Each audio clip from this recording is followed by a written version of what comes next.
Hello, love to you and all your loved ones and the experience of all that is. Okay, why do humans suffer? A question that we've probably asked and thought we'd never get an answer. Religions, philosophical beliefs, whatever, they all ask this question. Um, so, when you think about suffering, it doesn't make sense. Okay? If you believe our world leaders are oppressing us, if they're doing it for money, it doesn't really make sense because cooperation is more efficient than competition, and we live in a competitive world. At your work, it's obvious that if everyone at the company cooperated or everyone in one department cooperated, you would get more done in less time and make more money. So money doesn't really make sense. There's industries like the jail industry, and people say, well, I have to do this because I'm funding the jail industry, but it's not really like the jail industry is a lucrative place. It's just the fact that the governments put money there. They could put the money in schools instead. You see what I'm saying? So it's just their choice. Our leaders are putting more money in the jail system than in the school system. It's not that the jail system is really making more money. Well, I guess in certain ways it is because they're doing shady things with it, but you see my point. They could distribute the money wherever they want, really, if they have a lot of money. And then you have things like wars, where that's another example, where, oh, we need to go to war because it'll make us money. It's good for the economy. But I feel like there's more to it than that. I don't think it's that simple. It's more that there's a deliberate move toward these industries that are more oppressive and industries that cause suffering. Industries that cause suffering are what gets funded. Drug industry, pharmaceutical industries in certain ways, of course. War on drugs, war on terror. These are the places that all the money goes. And if you really think about it and you research behind the scenes, there seems to be a lot more going on. It's not a face value thing. And so just to cut to the chase,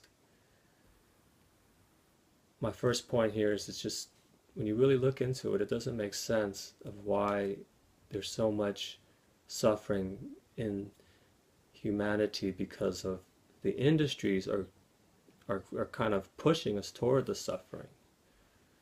Okay, famine. There's no need for famine. Some countries have, like America, we have too much food and we throw it away. And then across the ocean, you have people in Africa, India, and stuff like that are starving to death. So these are the things that were just, give us dissonance, and we can't understand why they're allowed to happen or why they're happening, because there seems like there's no real desire to change things. So the first thing I'm going to say is the reason that these things are happening is because it's a deliberate thing, which is obviously depressing, but it gets it gets worse. Okay, and whether you want to say it's the humans that run the world or according to the Gnostic Gospels, the Gnostic writings, the Nag Hammadi texts, Naghammadi, which are uncensored books that aren't literally in the Bible, because the Bible was only some of the books. They only chose some books.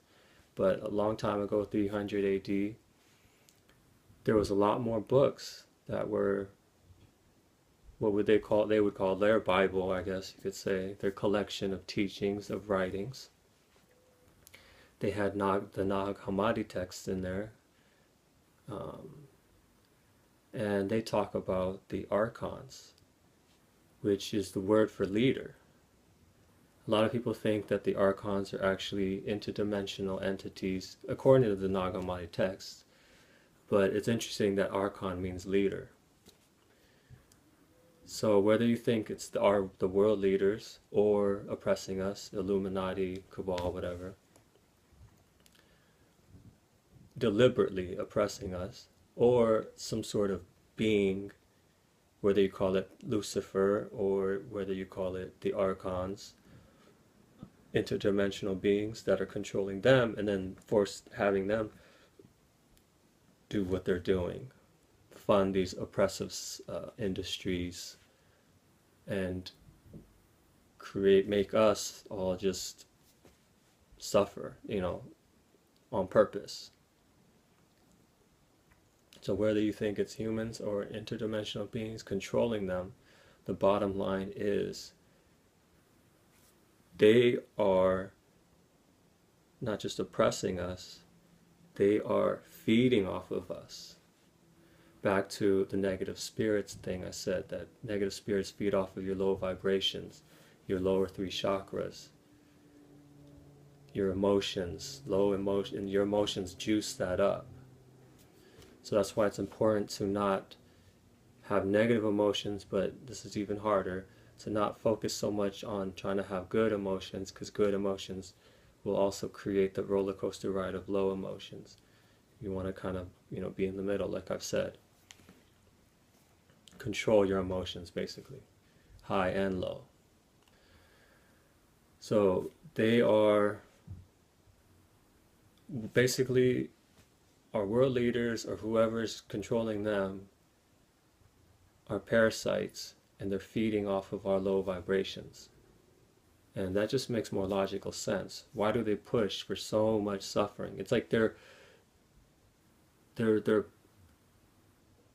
like, there's no balance. Like, you think, like, with media too, like, media is purposely, obviously trying to make us in this fear state. Even when we have good feelings, the highs and lows of a movie, you're not good enough, you don't look hot like this girl, you're not buff like this guy, or, whatever, you're not sexy like this guy, or whatever. Insecurities, fears, anger, you should get angry about this, and look what the Russians are doing. And it's like, when you put all this together, commercials, billboards, war, famine, you're not worth anything unless you're making lots of money, and money is more important than humanity. Put all this together, and it just paints a picture that they are pushing for negative emotions and feelings and thoughts from humans on a mass level. So you would think it'd be more like 50-50 as far as like media, because media is an obvious thing that they can control. You could say, oh, war is because it's out of their control or something, but the media, you would think there'd be like half positive, half negative kind of stuff, but it's a very obviously negative, fear-based, control-based, shock-based, adrenaline, all this stuff. So, including sex. So it's more logical. It's honestly more logical that they want negative emotions and thoughts and feelings coming out of humanity on a mass scale. And that's why this argument of the Archons, or something that is parasitic, negative spirits, in conjunction with our world leaders, they're actually, at least the world leaders are helping these negative spirits in some way. whether deliberate or not. They're just creating an energy of all of this suffering and fear and insecurity, despair. And so what do we do about this? First of all, try to control our emotions, try to control our thoughts, meditation. And then once you clear, and then this ties to stuff I always say, we want to clear our traumas, because those are places for negative energies to latch onto. Once you clear your negative traumas from the bottom three, then you can live in your heart. And that's the key here. The heart is the most powerful energy vortex in the chakra system. So you want to get out of here and get out of here, and then live in the center, which is the heart. The center is the bridge between heaven, throat to the crown, and earth, solar plexus to root chakra. We are in here too much, and we are down here too much. Get out of those, and then you can find the heart. And then there's a consciousness in the heart.